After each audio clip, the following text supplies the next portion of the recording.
Hi, I'm Christy from A Fostered Life, and I'm so happy to be joining you today. I wish that I could be there in person, but I'm definitely with you in spirit. If you care about foster care, you are my people, and I'm so happy to be joining you today.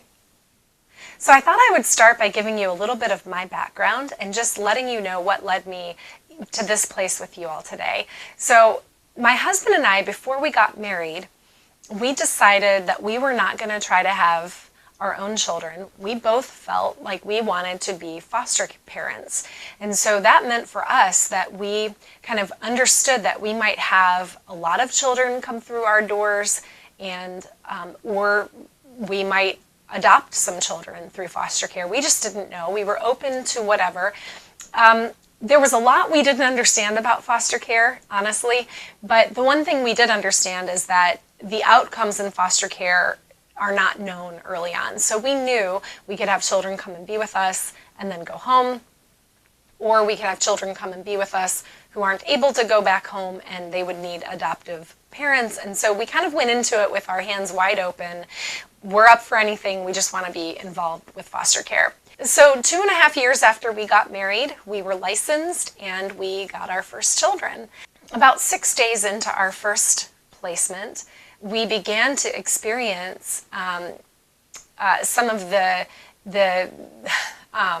behaviors and engagement with our child that was really born out of his trauma, out of his disruption, out of the fact that he was completely freaking out at his new situation in life, being with these strangers, and our well-meaning idea that what we were doing was a good thing and that we were good and kind people and we had this child's best interest at heart, that none of that mattered, because to him, he was panicking, he was acting out, he had a lot of behaviors that were really challenging for us, and we didn't know what we were doing. And so that launched us on this journey that I can look at now and say, is the foster care journey, which is learning not just how to be a parent, but how to be a trauma-informed parent. So, after 6 months or so of learning and asking as many questions as I could and calling the very few people that I knew of who I could call, I think I knew of maybe 2 people I could call at that time who had any insight into what I was going through. I began to look online for resources that would help me in this season of foster parenting, and I thought, surely there must be stuff out there that can help me navigate a lot of these challenges that I'm facing. And if it was out there, I never found it. And so that led me to start this channel, A Fostered Life. And it was mainly about taking all of the things that I was learning, my huge learning curve, and distilling it into somewhat short videos that anyone could access and not have to go through the hard, long learning curve that I went through. My hope in starting the channel was to really help foster parents be informed, maybe people who were considering being foster parents but hadn't yet started, or people who were new foster parents like I was and who were facing massive challenges for the first time and needing some guidance. Now, it's been going on for 5 years. I've created over 70 videos, and I've also begun to hear from other foster parents all over the world. And this is where it gets kind of interesting, because what I find is that wherever people are in the world, whatever agency or organization is managing foster care in their community, the challenges are all the same. Foster parents worldwide are facing a lot of the same challenges, and so that brought me to this second idea that I want to create a means for foster parents to find one another and have other foster parents to communicate with.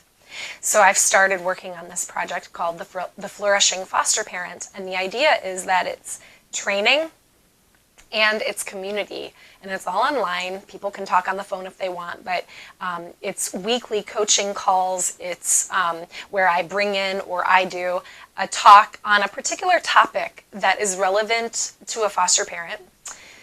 I've begun tapping into my growing friend list of seasoned foster parents, people who've been doing it for years, and who can offer some insight to new foster parents and help them understand and navigate the ropes of foster parenting.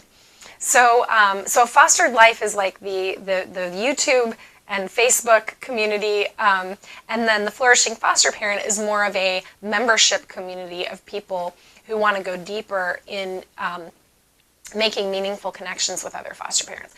So that brings me to my invitation to come or to join you all today through this video, and to really speak about what I think foster parents need in order to flourish. You know, there's a big burnout rate among foster parents, and I think that these two things are the big culprits behind them. Foster parents come into foster parenting with unrealistic or just uninformed expectations. They don't know what to expect, and so they're really taken by surprise when a child behaves a certain way, or a case manager is uncommunicative, or a judge makes a choice that they cannot begin to understand given what they know about the child's case. The emotional toll of loving and attaching to a child who's in your care for a season, maybe a few months, maybe a few years even, and then the emotional toll of saying goodbye to them, the emotional toll of not knowing how long they're going to be with you, the emotional toll of 1 minute you're being told that the parents are doing everything they need to do for reunification, and so you're getting yourself all, psyched up for that, and then the next month hearing that the parents are, back out of touch, or that are back on drugs, or whatever the case. And so now we're actually back to the, longer term, or possibly never having reunification. I mean, it's a total emotional roller coaster that most foster parents are walking completely alone. Maybe they're in a support group that meets once a month, but the kind of support, the kind of relationships, the kind of interactions that we need are more than a once a month support group can offer. So my goal in everything I do is to help foster parents flourish, because if your foster parents are flourishing and they are well-informed and well-supported, the children are going to be really well cared for. The children are going to have parents who are trained and equipped to parent them with all of their trauma background and that sort of thing. And then also you're going to have foster parents who are not getting burned out, who are not getting completely exhausted and just saying, you know what, no more after this. This was just too hard. I'm done. So my goal is to help foster parents be in it for the long haul. And the reason is because our need for foster parents is not going to go away. The need for foster care is not going anywhere. And so what can we do to help keep foster parents, especially foster parents who have learned so much and have gone through that huge learning curve and now are able to really offer the children in their care an informed approach, trauma-informed parenting, emotional stability, and the emotional support they need for reunification efforts. All of that is part of why I'm doing what I'm doing. So as you all are gathering and talking about all of the things that you're going to be talking about in this conference, my hope for you is that you'll be thinking about, when it comes to foster parents, how can we make sure that our foster parents are getting all of the education they need to help them have realistic expectations of what foster parenting is going to look like for them.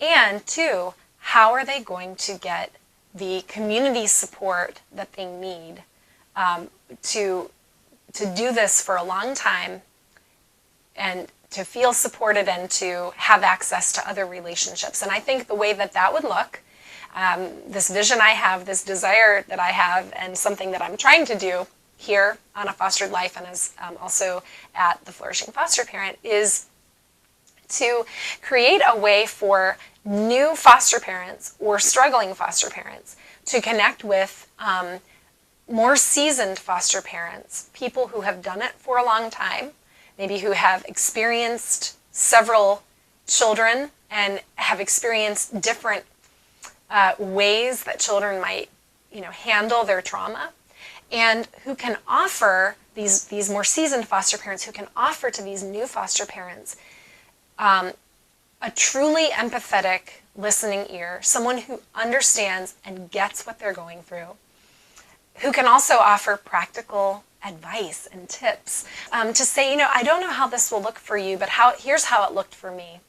And to give some tips and then help try to coach this new foster parent through managing some of these things that are quite shocking to a new foster parent. If you could create some sort of a really simple but intentional way for every new foster parent to have a couple of phone numbers of more seasoned foster parents who they can call when the going gets rough, I think that would go so far to offer camaraderie and community. And then with the Flourishing Foster Parent, we also have these online coaching calls. So when the coaching calls happen, the members of the Flourishing Foster Parent community, they call in on video, like on Google Meet video chat, or if they can't do that, they can just call in by telephone. And we have an experienced foster parent, and they give like a short, maybe a 30-minute topical talk about a topic that's relevant to foster parents. And then they have a time of Q&A. And this is a time when people can ask their questions in real time and get someone who's able to give, and maybe a panel of 2 or 3 foster parents who are able to give feedback and just collectively share from our experience, collectively share what we know and offer that to one another. I think if we can provide those 2 things, and if you can make that happen in your agency or however you're working with the foster care community, if that can be something that you put some time and effort to, I think what you'll find is that your foster parents will stay longer. They will be foster parents longer. They won't burn out. They won't quit in disgust. They won't say, you know what, I care about these kids, but I can't deal with this system anymore. I can't do this by myself. Let's create a way that they don't have to do it by themselves. Thank you so much for having me. I hope that this time has been fruitful for you. And I hope if you do this again, that maybe someday I'll get to join you in person. I would love that. Thank you for having me join you today, and thank you for caring about foster care.